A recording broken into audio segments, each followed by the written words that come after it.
Plato's ethics and political philosophy are very much based, as I've mentioned, on metaphysics and his epistemology.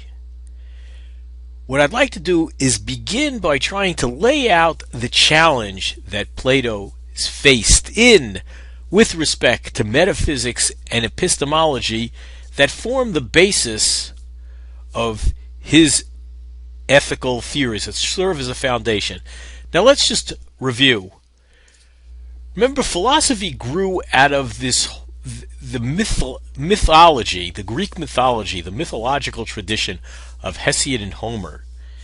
And if you think about it, when they viewed the world, questions of reality, the natural world, phenomena in the natural world, they were all due to the gods. Which kind of raises the questions, well, how do we know that these things are due to the gods? Well, somehow it was transmitted through Homer and Hesiod's poems. And what kind of explanation, what kind of reasons are they giving for that? Well, by contrast, the Milesians growing up in this background were really looking for the answers to the big questions.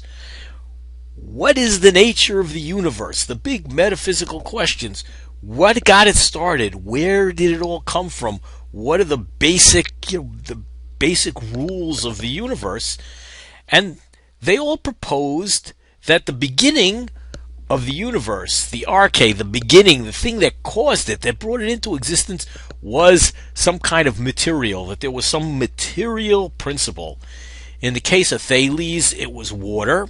Tried to explain how everything ultimately came from water, is made of water. And Anaximander thought there was a problem with Thales' theory, and because he couldn't explain how opposites came from the same thing, how you got something dry from something wet like water. So he thought everything had to come from and had to be composed of some neutral kind of material, this indefinite kind of, as I call it, the primordial milkshake of opposites and elements. And Anaximenes, responding to Anaximander, said, gee, it's certainly an improvement from Thales, but Anaximander cannot explain how, out of this milkshake of opposites, one side takes over the other. So he gave a whole process how one element morphs into the next element, and ultimately the basic element is really air. And if you think about it, it's kind of interesting. It's sort of a spirit sort of thing, which we see later on. The spirit is kind of what people thought animates everything. But notice, they all are agreed that matter is real. Ultimately, the real thing is matter, some kind of material object.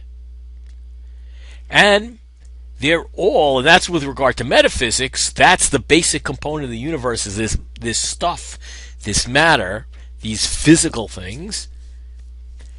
And with regard to knowledge and the acquisition of knowledge, they are empiricists.